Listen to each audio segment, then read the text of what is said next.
Everyone, welcome back to our YouTube channel अंग्रेजी से हिंदी तक, जहां हम इंग्लिश सीखने के लिए लेते हैं न्यूज़ की कुछ हेडलाइंस, जिनके हम वर्ड टू वर्ड मीनिंग जानकर इन हेडलाइंस को इंग्लिश से हिंदी में ट्रांसलेट करेंगे, ताकि हम अपनी वोकैबुलरी और इंग्लिश ग्रामर दोनों की प्रैक्टिस साथ के साथ कर सकें। तो चलिए शुरू करते हैं वीडियो को बिना देरी किए। तो जो हमारी फर्स्ट हेडलाइन यहाँ पर दी गई है वो है IRGC। IRGC जो है ये ईरान की मिलिट्री सेना है। IRGC नेवी यहाँ पर लिखा गया है क्योंकि ये जो सेना है यानी कि ये जो मिलिट्री है नेवी वाली है, यानी कि समुद्री सेना है। असैसिनेशन मीन होता है हत्या या फिर मर्डर। जब किसी बड़े व्यक्ति का टारगेटेड प्लान किया जाता है हत्या का, तो उसके लिए हम मर्डर की जगह पर असैसिनेशन वर्ड का यूज करते हैं।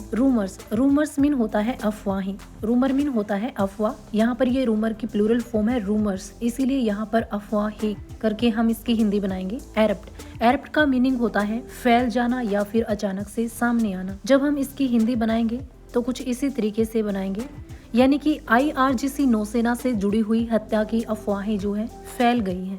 आफ्टर मीन के बाद, किस चीज के बाद ये अफवाहें फैली हैं। डेडली ब्लास्ट रोक्स बंदर अब्बास। डेडली ब्लास्ट यानी कि जानलेवा धमाका। ब्लास्ट मीन होता है धमाका, डेडली यानी कि जानलेवा, रोक्स यानी कि हिला देता है। यहाँ से हेडलाइन को उन्होंने प्रेजेंट इंडेफिनाइट टेंस के अंदर बनाने की कोशिश की है, क्योंकि वर्ब की फर्स्ट फॉर्म के साथ एस का यहाँ पर यूज किया गया है। बंदर अब्बास जो है ये ईरान की ही एक सिटी है, यानी पोर्ट सिटी है। बंदर अब्बास में घातक या फिर जानलेवा विस्फोट हुआ था, उसके बाद नौसेना से जुड़ी हुई हत्या की अफवाहें फैल गई हैं। जो नेक्स्ट हेडलाइन हमारी यहाँ पर दी गई है वो है पोर्ट सिटी यानी कि बंदरगाह शहर। यहाँ पर बंदर अब्बास से ही मतलब है, यानी कि फर्स्ट हेडलाइन में जो सिटी बताई गई थी उसी का यहाँ पर जिक्र किया गया है। ओन एज जो है ये एक प्रीपोजिशनल फ्रेज है, यानी प्रीपोजिशन के बाद आने वाली वर्ब, उसको हम प्रीपोजिशनल फ्रेज बोलते हैं। ओन एज का मीनिंग होता है तनाव में या फिर घबराहट में, यानी कि जो पोर्ट सिटी है वो घबराहट में है। एज के कई मीनिंग होते हैं, यहाँ पर हम जैसे कि या फिर क्योंकि कोई भी वर्ड यूज कर सकते हैं दोनों में से। एज मीन क्योंकि।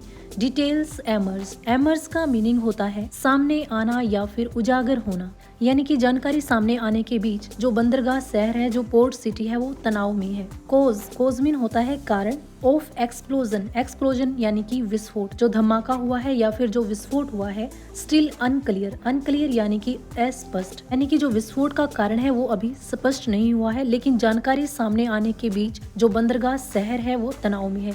जानकारी से यहाँ पर मतलब है धमाके में जो नुकसान हुए हैं उसकी वजह से पोर्ट सिटी तनाव में है। तो आज की हमारी लास्ट हेडलाइन यहाँ पर दी गई है वो है एज मीन होता है जैसे ही। जैसे मैंने लास्ट हेडलाइन में आपको बताया था कि एज के बहुत सारे मीनिंग होते हैं। जब ये सेंटेंस के बीच में यूज किया जाता है, यानी कि मिड ऑफ सेंटेंस यूज किया जाता है, तो वहां पर हम इसका मीनिंग क्योंकि यूज करते हैं। लेकिन जब ये स्टार्टिंग में यूज किया जाता है तो इसका मीनिंग हम जैसे यूज करते हैं। एज रसिया चाइना, कि जैसे ही या फिर जब रूस और चीन। प्लान मीन होता है योजना बना रही है। टू सेंड भेजने की नेवीज नौसेनाओं को टू ईरान में, यानी कि जब या फिर जैसे ही रूस और चीन ने ईरान में अपनी नौसेना भेजने की योजना बनाई या फिर योजना बना रहे हैं। यूएस डेस्परेट मीन होता है बेचैन होना या फिर बेताब होना।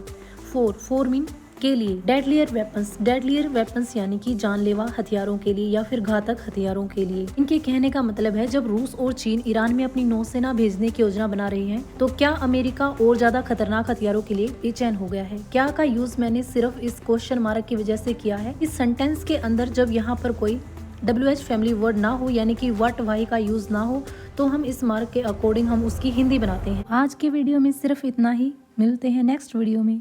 Thanks for watching.